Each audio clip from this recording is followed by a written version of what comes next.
Mindfulness is a practice of being present in this millisecond. Like, so now you and I are in conversation. I'm fully mindful in this moment. So there's no time for mind chatter. The goal for mindfulness is be fully present here and now, to basically be engaged here. Whatever you're doing, bring yourself back, and the mind will go, and then you come back, and it's a reminder. And that can take a long time to do, or it can be very instantaneous.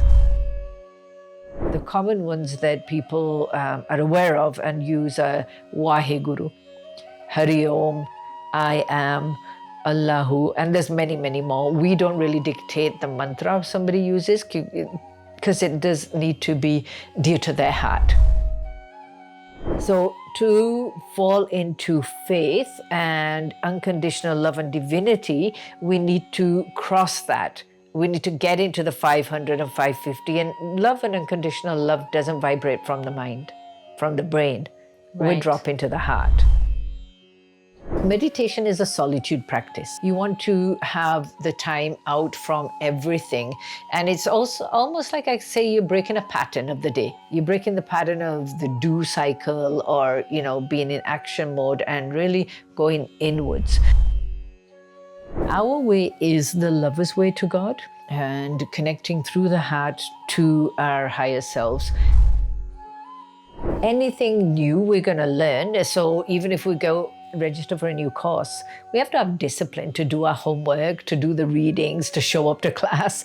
It's not just show up to class and you're done. Then you have to do the readings, you have to do homework, you have to really know that for the exam. Same with meditation, except for there's no exam. I think initially, if you can just learn to sit with the eyes closed, it's great. A lot of people can't even do that. Closing the eyes is scary. And so if you've got to that stage, it's actually a great step forward. Look at your mind as an employee, not a commander. If we make the mind the commander, it takes the lead and we're following it. Where then is your higher self? The higher self is you, and we have a mind as a tool.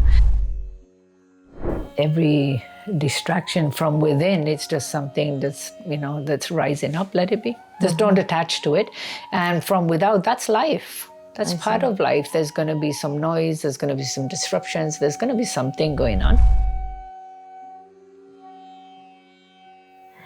Hello, and welcome to our podcast, Spirituality Made Simple. Today, we're going to talk about meditation and mindfulness, what they are, how they help us on our spiritual journey, and so on. Welcome, Sukhy ji. I'm going to ask you to begin with defining for us clearly what exactly is meditation, because again, there's so many different kinds. One has been hearing, so many different teachers are teaching different techniques, different methods, and so many different names out there. So what do you mean by meditation? That's the first part of the question. And what is mindfulness? And how they're similar and how they're different. This is going to take a while, I'm sure, to answer. Kiranji, mindfulness, let's begin with mindfulness. Mindfulness is a practice of being present in this millisecond in, like, so now you and I are in conversation. I'm fully mindful in this moment. So there's no time for mind chatter. The goal for mindfulness is be fully present here and now, to basically be engaged here.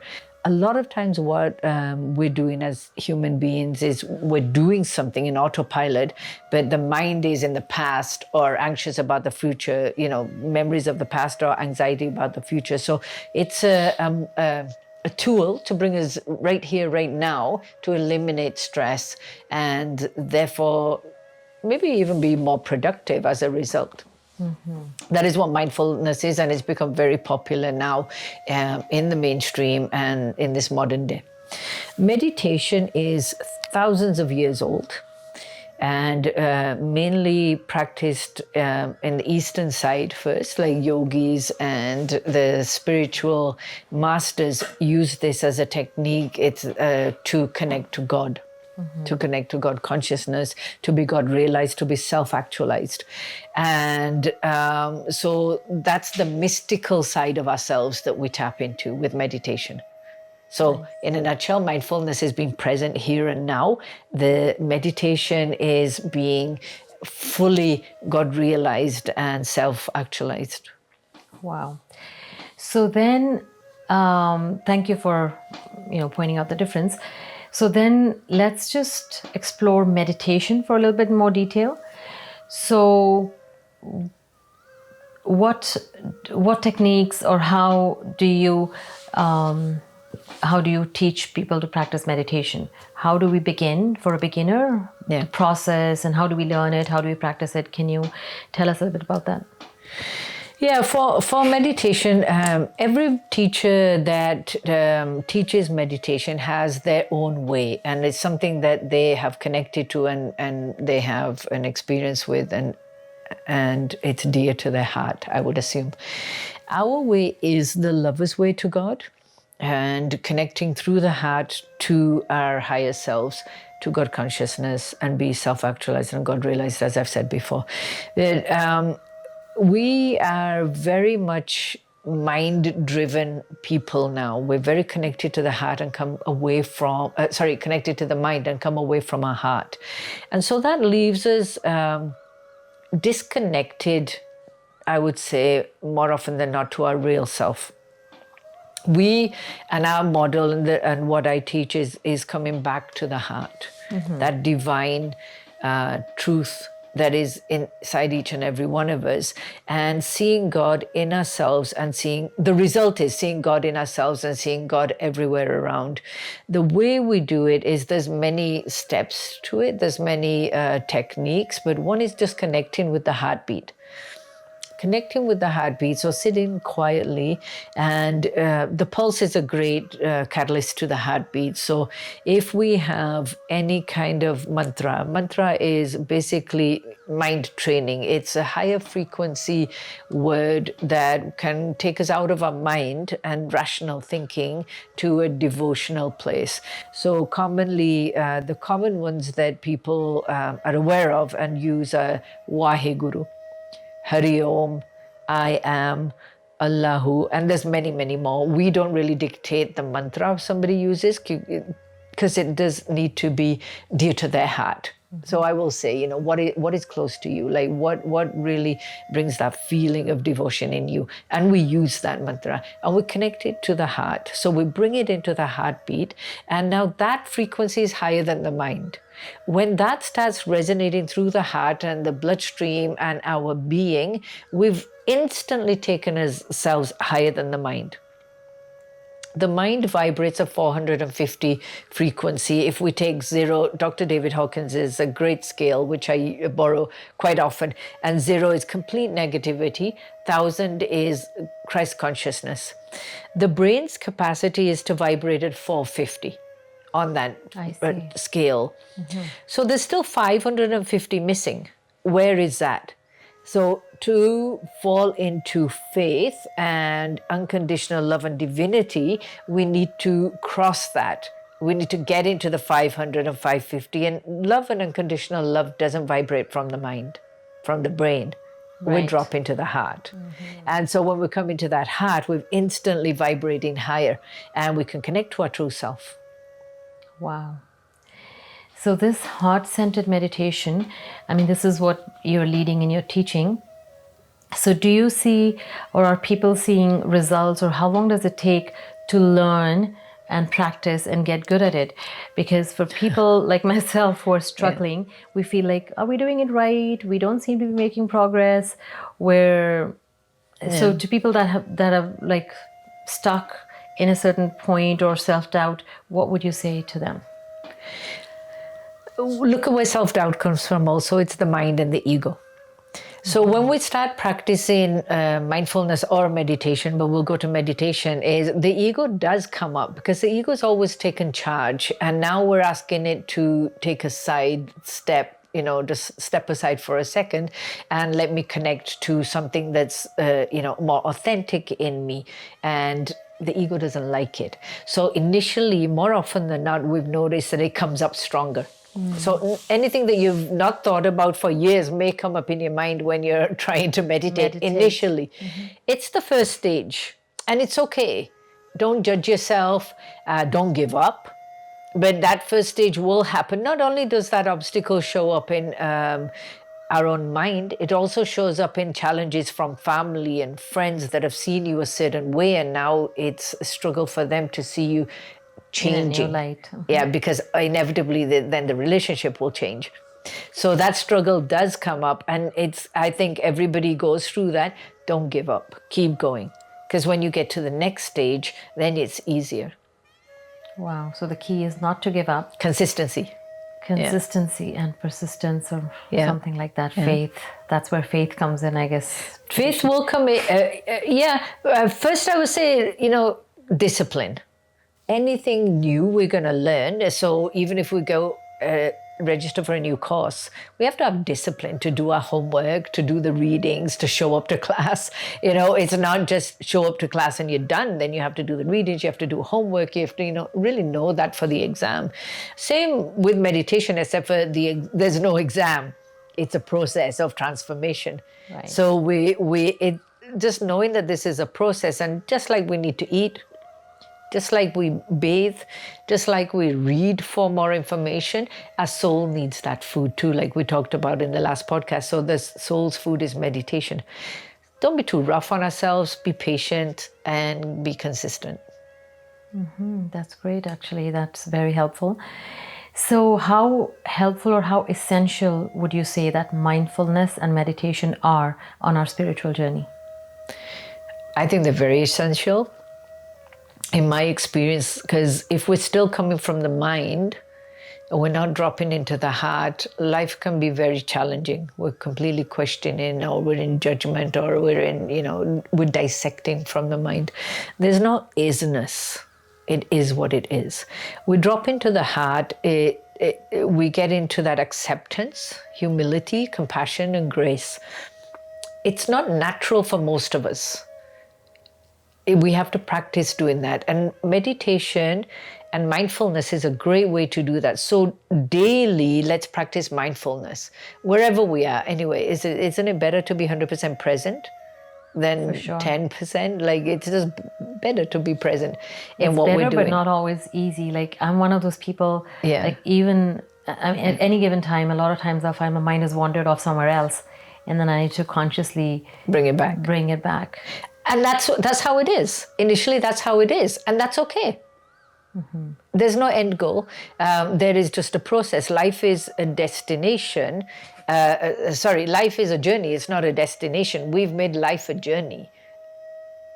Let's say that the opposite way. We've made life a destination and forgotten that it's a whole set of journey and experiences, right? So we come back to, this is a new experience for us. Don't be too hard on yourself. Be mindful in every moment. That will make our day better. Now we want to go deeper into our true essence. The meditation will help us get there. Who am I when I'm not thinking? Who am I when I'm not doing? Who am I when the body is not in action? Who is hearing these questions? Who am I when I am just who I am? And that essence, our higher self, will wake up. It will wake up. Wow. So a lot of people think that meditation is just sitting with your eyes closed, right? And just sitting, when you're sitting with your eyes closed, your mind can still wander. So how would you guide people like that? Like, what exactly should they be trying to do and trying not to do when they're sitting with the eyes closed? I think initially, if you can just learn to sit with the eyes closed, it's great. A lot of people can't even do that. Closing the eyes is scary. And so if you've got to that stage, it's actually a great step forward. Once you get to closing your eyes, the method that we use, we have a concentration point, and we bring them to that concentration point along with a mantra. So combined with a mantra, we have a focal point. And we combine those two and then have them immerse themselves into that. They can't help but shift. So would you like to share with us this focus? Yeah, I think it's easier to come to the, because once we get into, now if we begin to talk about it, it's information. Doing it properly and effectively, you do need the guidance initially to go into that deeper process. So there I would say that if somebody is interested, then join the Zoom classes, they're free of charge. Join our camps, and we definitely can take people through that process. But once they go through that process, they melt into themselves. And so the mind doesn't have that much pull anymore. So now the eyes were closed. The mind may be still going, back and forth initially. Now we've got to the heart-centeredness. We've combined with a focal point and a mantra. Things will shift. Maybe not immediately, but over time things will shift. So what I'm hearing is it's better to come and join the group session with the guidance, as opposed to a DIY, like do it yourself at home on your own. It's going to be more effective to do it. It's absolutely more effective, because when you have that guidance, there's also energy that, you're in a higher vibration energy. And when you have a teacher that's been there and is vibrating at that unconditional love or love, they can help assist the journey be quicker. Absolutely. A lot of people, when the word you used is DIY, when they start doing that, and then they get frustrated because the mind comes in, and then they stop. Yes. So I don't encourage. Mindfulness is great. Do that the DIY way, as you said. Mindfulness is great. Closing your eyes and sitting is great too. But going deeper into the meditation, definitely have a teacher. Wow. Or a guru. Actually, that does make sense to my logical mind. Yeah. Because one tends to still, even receiving all this information which is about spirituality, one is supposed to, but I still think people like me, like it's still, my mind filters everything. So I still receive it through the mind. Filter of the mind. Yeah. And I don't know if that's a good thing or not, but it's... The mind has its purpose. Has its purpose, but it's almost like an obstacle in meditating, or whenever I try to sit down and do that. So how would you say, if I'm sitting down and my mind keeps coming in, then how can I quieten it more? Like, of course, practice mindfulness during the day. The mindfulness practice will help a lot. Okay. Because you're bringing yourself back to now, And I think, Kiranji, a great way for me has been that I talk to the mind. I tell it to rest. There's no need to work too hard right now. Look at your mind as an employee, not a commander. If we make the mind the commander, it takes the lead and we're following it. Where then is your higher self? The higher self is you. And we have a mind as a tool. So talk to the mind, and you'll see a big change in the way the relationship with the mind works then. You say, take a break. No need to work right now. No need to work too hard now. No need to prove yourself right now. Just talk to it like that, and then eventually the mind won't be so worried either that I'm not important, or you need me, or I'm going to save you. Those are the kind of places the mind comes from. It doesn't need to do that anymore if it knows you can take care of yourself. Wow, I must try that next time. Yeah. So, and how would you say, what's the best way to incorporate mindfulness into our daily lives and meditation practice as well? Like, what's the best way, where to begin? And what's the best way to sort of make sure we don't fall off the bandwagon? Yeah. So mindfulness, definitely, like right now, right this second, be here, be present. Whatever you're doing, bring yourself back, and the mind will go, and then you come back, and it's a reminder. And that can take a long time to do, or it can be very instantaneous, coming to that second. I think once you become proficient and efficient at it, you'll be in the moment more often. There's no room for stress then, or drama or trauma stories. There's no room for commotion. Once we become quite mindful, devotion is right there, actually. We become very appreciative of everything around us, because there's so much to be grateful for. It's the stories that our mind tells us otherwise, but there's so much to be grateful for. So gratitude is a great opener to the divine also, which comes from the heart. Then we're going to meditation. Meditation is a solitude practice. You want to have the time out from everything. And it's also almost like I say you're breaking a pattern of the day. You're breaking the pattern of the do cycle or, being in action mode and really going inwards. So mindfulness is always still outward. Meditation will bring you inward. And you're connecting to your higher self, to consciousness, to that place within. How to start that is, like we did mention, just sit, closed eyes, follow the breath is a very quick way to start really like being comfortable with sitting with yourself initially. So follow the breath in, take 20 seconds to take a full inhale in. Hold it for 20 seconds, exhale for 20 seconds. The mind cycle will begin to slow down. I see. That's a great starting point. I think also find a good spiritual group to go to, or find a good spiritual teacher that can take you then deeper into yourself. And, why not explore that mystical side? That's what we're here for. Right. So 20 seconds in and 20 seconds out. The 1 minute breath, we call it 20 seconds to breathe in. Take 20 seconds. Hold it for 20 seconds and take 20 seconds to exhale. Oh, so 1 minute altogether. 1 minute breath, yeah.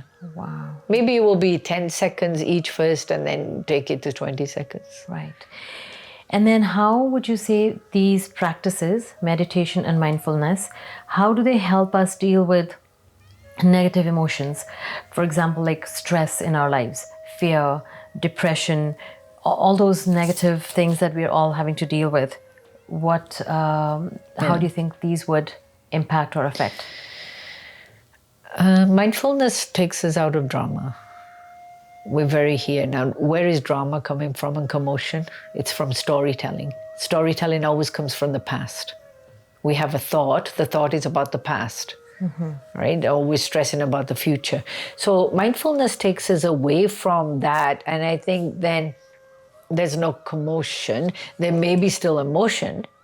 We're in here, present right now, and there's an emotion that has come up. But there's no story attached to it. You have the emotion, it's released, it's gone. So we have a more authentic life. How does meditation help? We're going deeper, and we realize that the mind is just a tool that we utilize to have this human experience. It's not the truth at all.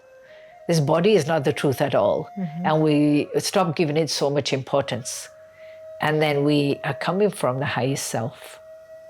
Right, because nowadays it's the body's been made like the ultimate, it's all about the physical appearance and even health, like physical health is, people focus more on that as opposed to mental health, emotional health and all of that, right?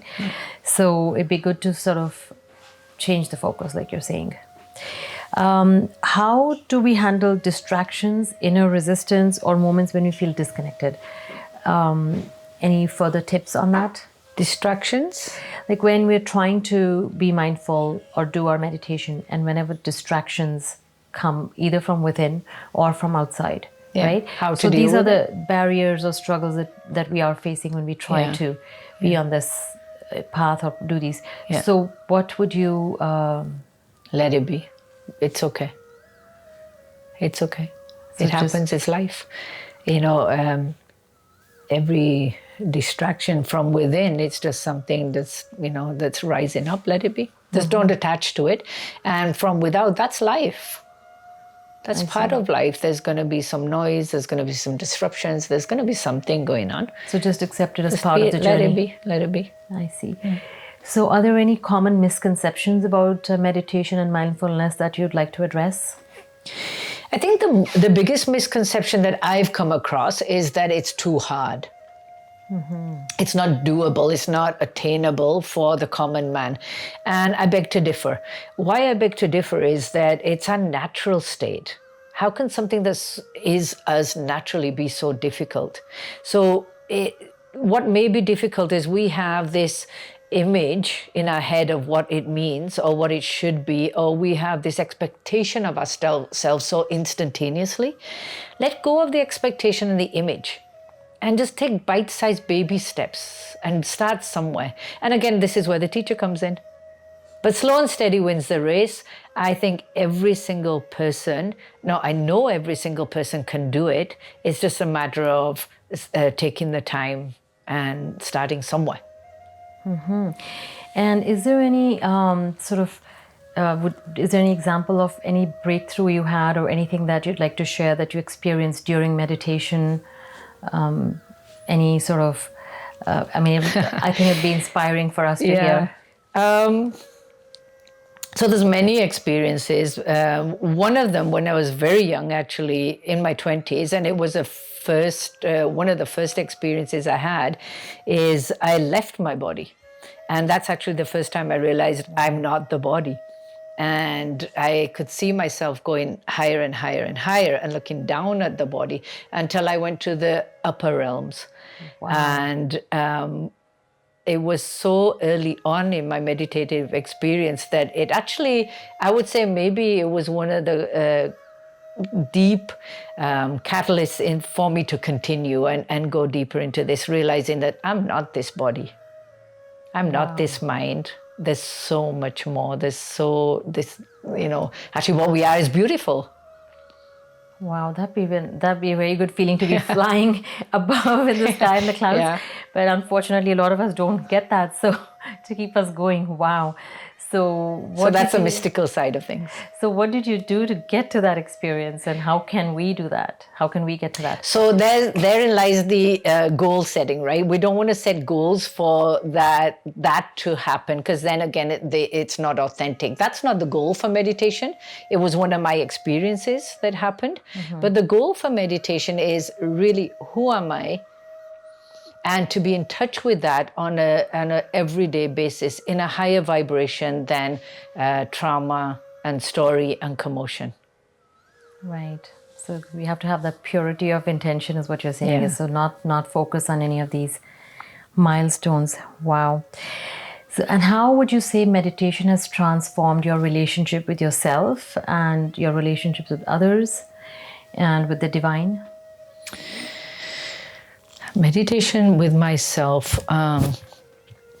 Well, initially I didn't even know myself.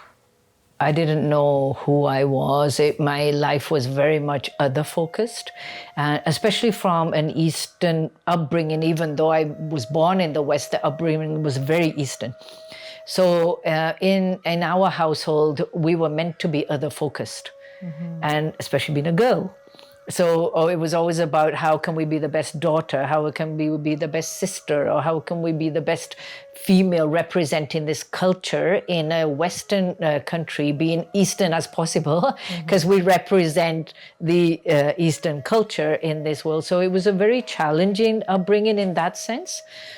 And then getting married, it was how can we be the best daughter-in-law, be the best wife, be the best mother, and always other focus. So there was no concept of who am I. There was no time to even think about who am I, or neither did I, feel the importance at that time. When I started meditating, everything almost instantaneously went inwards. I started having, the experiences, I'm not the body, I'm not the mind, then these relationships are not true, then these thoughts are not true, then these possessions are not real, and then the illusion became very in my awareness. And then I realized that, this is a spiritual journey. Amazing. Amazing. I wish, I'm sure we have a lot to learn from you and from the camps. So we should all keep, of course, coming. Yeah. And thank you so much for all your teachings. What would you like to say in conclusion? Is there anything else you'd like to say to someone who's skeptical about meditation itself, the process, or skeptical about themselves and their I love skepticism, because it's one of those, there's still I don't know there. And so use that to prove yourself wrong or prove yourself right. right? You can start on the journey. Once you start on the journey, you'll find out if it's for you. And I think more often than not, when you start on the meditation journey, because it's about you, it's about getting to know you, it's about going inwards, there's nothing more rewarding. So start somewhere. Bite-sized steps, bite-sized pieces. Slow and steady wins the race, but start somewhere. Right. And then consistency is the key as well, Yeah. from what I'm hearing. Consistency and discipline, yeah. Well, that was great information. If there's anything else you'd like to add, is there anything else that you think I think might have missed out? Yeah, for this podcast, I think that's great. I'm excited about the next one. So let's see what topic we come up with next. Sure. Thank you so much. Great having you as always. Thank you. Thank you, Sukhy ji. Thank you.